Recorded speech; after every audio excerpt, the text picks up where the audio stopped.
Club Junta, building better Africa. The DC President wantu osauka woyamba kuno ku Malawi amene ni mangoyima pa chilungamo kuwayimirira Malawi ovutikawo kuchokera ku Msanje pakana kuchitipa nkhotakota pakana ku Mchinji komanso kuwayimirira Malawi amene ali maiko akunja ngati ku South Africa, ku Zambia komanso maiko aku Ulaya amene amakhumbakhumba atabwera kuno kumuzi koma ali ndi ziphinjo zoopsa kwambiri. Kodi tikamanena kuti boma lasintha sitikunena kuti mavuto soto atheratu tuyayi. Ndi chifukwa chake tikukupemphani inu aboma la DPP kunena kuti Malemu Chilima ananenapo kalekalero kunena kuti njoka saweta, njoka samaweta, olota iweta otayipasa chakudya motani koma ikafuna siku lina kuti ikukonzekere ikukhome ikunyinde ima kunyinda zeni pakanaso mwina ndikukumeza. Njoka saweta. Inu mukafuna kuti muonese mtima wa Yesu komanso di Yesu anati bulabu anawumbuzapo anthu muchalichi kuwakhudumula anthu muchalichi akupanga zopusa. System imene iyi mukuyendera mukuchedwa iyi pamene mukuchedwa kuchokera ku 7 days ija mwezi pakana watha pamene muza tembenuka inu kuti ati tembenuzire blanket uku mupeza mboma musali bwino mukuyenera mutenge sache musese ma ministry musese ma department musese maujene ena ndiena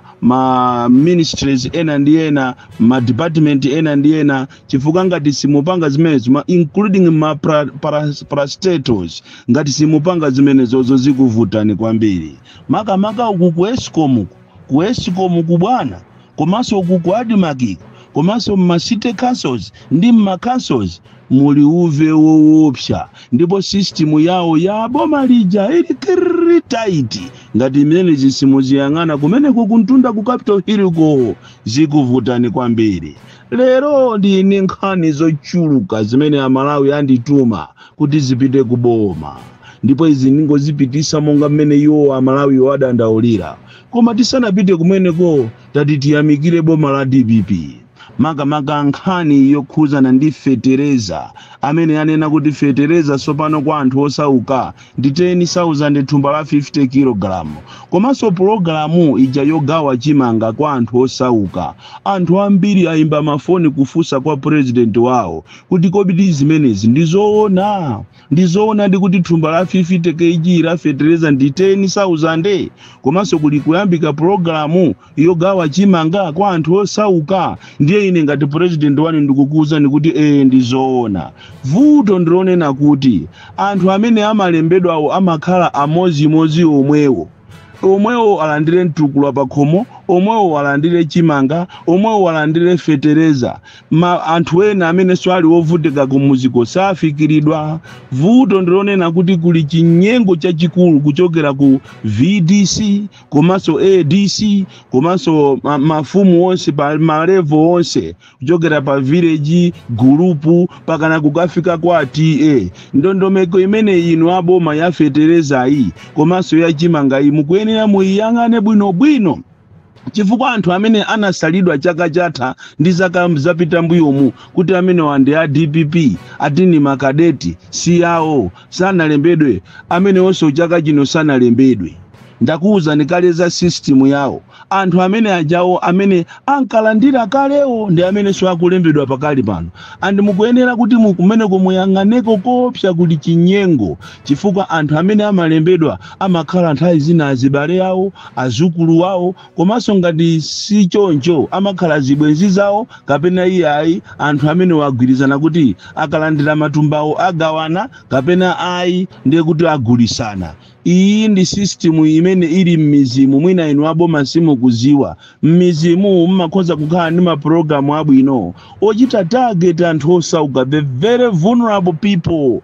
Koma the problem is there's too much corruption and dishonesty among the VDC members, ADC members, including the chairman. Ena akhalisa pampando amachita kupanga madiru nthawi ya masankho ija amapereka ndalama kwa anthu ndikukamusankhaso ngati ngati mene kulili ngati kwa TH Kowi komanso madera ambiri kuzomba, not only Zomba but including almost all the districts in Malawi. Kuli za chinyengo izizi mukuyenera muziyang'ane chifukwa boma limakhoza kukhala ndi ma program abwino.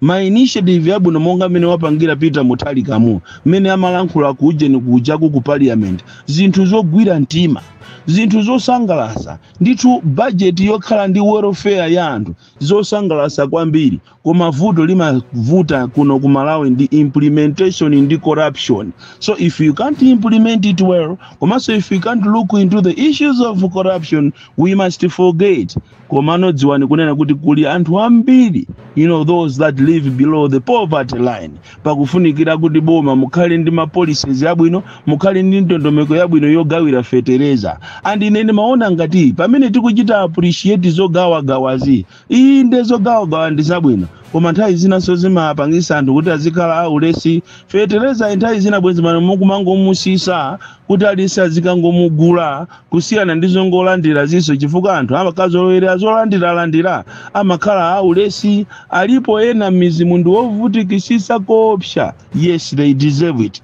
koma nthawi zina so munthu ukamangokhala kuti ndiwe zatenge osakasaka kaganyo kako kuti upeze ka 5,000 kuti ukagule kadeya kako ugaise utafune ndi ana uwapikire na kholowa kuja wajantoliro uja zimavuta. So in future mukuyenera muganize beyond the box kunena kuti kodi how do we make people kuti azikhala anthu oziyimirira pauka, chifukwa zolandira zimatukwanisa. Iyu ndi uthenga wanga umene ndikupereka kuboma mama wauno kuti nkhani ya fetereza ni nkhani yokondweresa kwambiri. Nkhani ya chimanga chikubwera china mwayambaji ndi chokondweresa kwambiri, koma muyang'anisise kwambiri kwa mafumu.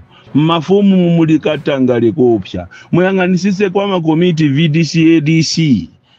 Muyang'ane kumene kumuona kuti kulikatangale kuphatikizaso kwa DC ko kwa agriculture ako kuli anthu achinyengo amene akhoza kupanga sabotage program yanu. Monga mene ndakuwuzirani kuti tayang'ana nisoni ku Admakiko, mutengeko Sache Musese, muyang'ane ku Eskom, mutengeko Sache Musese, ku Eskom kukuli chinyengo choopsa. Masiku ano anthu akulipira magesi pena palipose kuti apasidwe service. Tapita ngati kwa Chimombo, kwa TH Chimombo kunsanje, mukaone kumeko kunabwera magesi amarepo. Pakana lero tu anthu sanalumikizidwe atakufuna every individual azipereka 150,000 ya chani. Anthu osauka analipira kale ma connection afika mmanyumba mwawo, koma kuti ayasire magesi akuti akufuna 150,000 aku Eskom, Chikwawa, Bangula komanso Nsanje. Anthu okuba kwambiri. Andi nkhani ya magesi bwana muyang'anisise ku Eskom kutima kwa magesi kwaonjeza.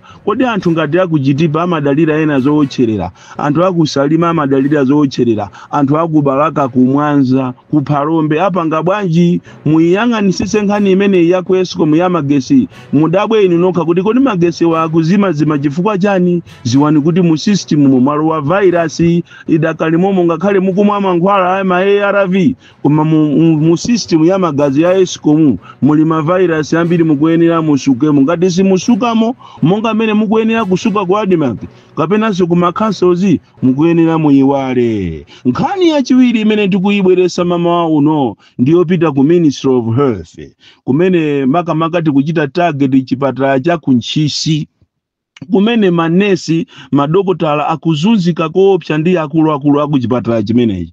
Nzimayi akuti akangokhala kuti ndiwoyembekezera nesi ndi wabereka mwana, akumanena kuti mwanayo 2 weeks azipita naye kuchipatala azikagwira night. Alo mbale wache kuti wa munthu kuti wamwalira ameneyo ali pa mavuto akumamuza kuti tenga ndalama umupase nesi nzako akakugwirire ntchito. Ndalama yake yovuta yomweyi. And I thought kumakhala locum.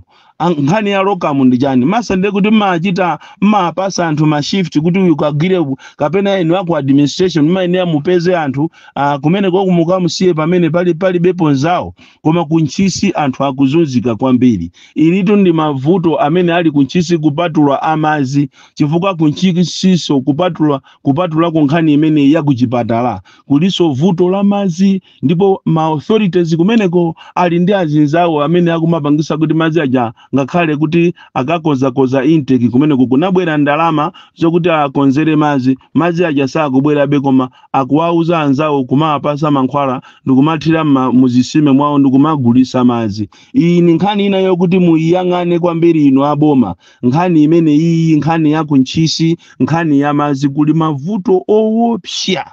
Ati nkhani ina imene tikufuna kukambirana lero tifache ndanena kuti ndili nansanganya ndi nkhani ya maziphunzitsi aja amatchedwa kuti alezi. Ngati kuli anthu amene amavutika kwambiri ndi alezi amene ndi maziphunzitsi amene amaphunzitsa ana a sukulu za mkombaphala kapena sukulu zijazo za tinganene kuti zajaona zakhala zakwaja koma za mkombaphala za ana ang'ono. Anthu amene aja akuzunzika kwambiri samalandira china chilichonse. Tikufuna tipemphe boma ilili la Profesa Arthur Peter Mutharika kuti pamene mukuwaganizira awa sukulu zakwacha amene mmapasa kena kacheka 30,000 taaganizireni so awa alezi amene akuzunzika kwambiri. Kodi to abali ndikufuna ndikuuze ngati kuli anthu amene amazunzika muno m'Malawi ni maziphunzitsi. Tikunena pano mukapita ku Lilongwe rulo mukapeza kuti maziphunzitsi amene angoyamba kumene ntchito salary yawo aidula ndi 65,000 komanso akhala mezi 3 osalandira. You can imagine munthu ali parenti kwawo sikumeneko koma akuzunzika kopsa. And awa amachedwa kuti mapeya awa afikapo pamazitenga ngati ndiyo somwina ma president kumafikapo poma akalipira maziphunzitsi. You can imagine. And maziphunzitsi enawo akuyenda a lot of kilometers kumaononga ndalama zawo every day 60,000 kupita 60,000 kubwera 12,000 per day. Kodi salary yake ikamafika pa mwezi akumpasa wanjinga ya moto salary yake itiyo. So munayenera muaganizira maziphunzitsi. Andi pali maziphunzitsi ambiri amene pada kali pano pasana lembedwe ntchito. Komato anthu anakapanga ma interview, anthu oto anapanga china chilichonse makamaka awa aipite 16 kufika 18. Ndi maziphunzitsi amene akuzunzika kopsa muno Malawi. So we want the Minister of Education kuzera kwa inu a Bright Msaka. Timakuziwa kuti iniyo you are an able person amene mmakhala mukugwira ntchito in a professional manner. Mukuyenera kuti ministry amene muyang'ane ya education kuli a lot of challenges zimene maziphunzitsi akutani akuzunzika kopsa.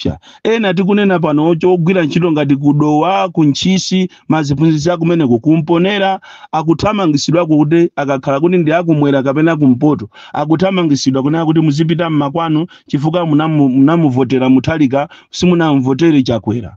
Ndi zimene zikuchitika madera ngati amene. So you need inuyo anthu aboma. You should wake up. Muzikhala ngati mwalo wa mboma chifukwa mu system imene ikuyenda padakali pano ndi system ya omwe aja ntoliro aja andi alipena paliponse amata. Andi izizo zimafuna kuti muziyamvera anthu achisoni izi zizakupwetekesani pamawa anthu amene wa aba kwambiri. Andi ndi madabwa ino andale khammayikirana kumbuyo khaya anthu amene wao they have goofed ndipo they have stolen monies in billions koma no one is waking up. Ndikuyamba kumamanga anthu amene wawa. Andi izizo mamanga anthu ola kwambiri ndikumapasa mabero. Inde ndi ufulu wawo koma mukanapichita speed yapo milandu. Ena ndi ajawo amapha anthu aja kumaotcha magali moto achinyamata pamene paja pakuyenera kuti titengerepo phunziro. Anzathu aja ankaziona ngati ndi madolo. Mutengerepo phunziro achinyamata azipani zosiyana nkhondo sikanthu. Tinkanena nthawi imeneja tinkalangiza Anami kulangiza, Antanyi kulangiza, Wabakiri Muluzi kulangiza, JB kulangiza, Ojeni Tamia ja kulangiza koma anthu osamva. Lero ndi aja kuvutika anthu ajawo kutiko kumakhoti. Chimodzimodzinso ku parliament.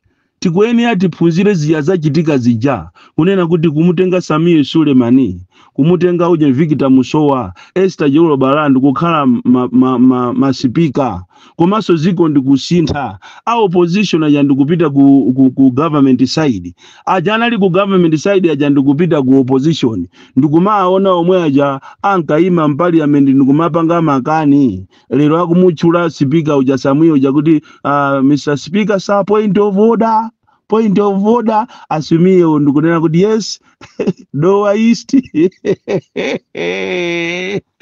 ziko limasintha tikwenera tizisamala ndi nthawi zimene maphunziro taona kumene kujako ku parliament kuja achitika mu ziko linowa si maphunziro a MCP okha ayi ndi maphunziro a zipani zonse kuphatikizaso inu a ruling pamene muli pamwamba musamapange matama ziko limasintha mwaziona mene zasinthira zinthu mwamuona uja ankamangidwa uja gangata uja amati alibe certificate uja suja sabana kupasidwa masaluti kukaima paja momuyimirira president ziko limasintha akuluakulu muzisamala ndi nthawi pamene muli pa udindo chocho nanuso musamale mugwire ntchito yanu ine professional mana koma mukafuna za witch hunting sigwira amene ati amangidwe ekhaekhayo amene amalakwa osakhala wina aliyense komanso zosankhana mitundu zitheretu and ine am expecting the best chifukwa president uja ndiye wayamba bwino koopsa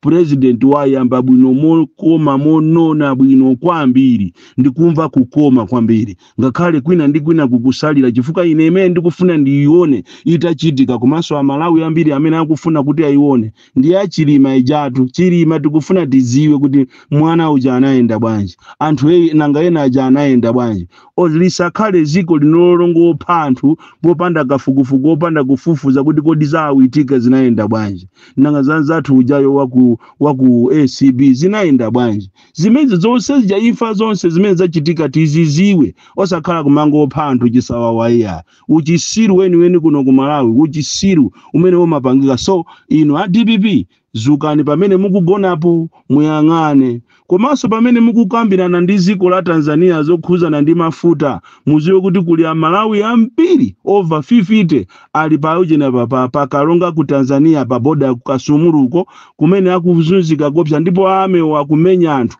asakuone uli pa foni akuumbuza anthu inuyo andunaona za ubale ndi maiko ena kambirana nawo ni kumene kwa Malawi watuluke kwa zibwera chifukwa kumene kuli nkhondo nzanu uja waba mavoti ndi anthu amukira bon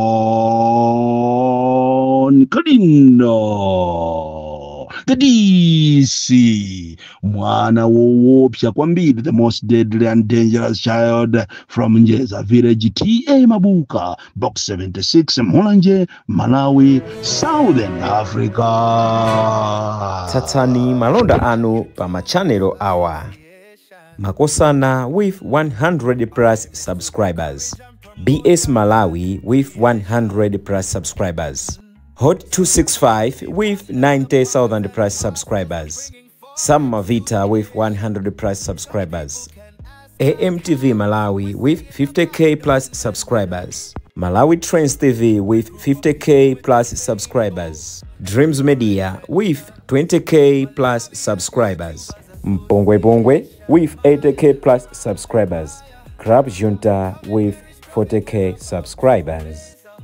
Komanso Umata Daily with 10k plus subscribers. Ndipo mutakulipeza kudzera pa Malawian YouTubers Association Maya. Utenga wanu udzafikira anthu oposaposa 500,000 pa tsiku. Tilumikizeni kudzera pa email iyi officialmaya265@gmail.com.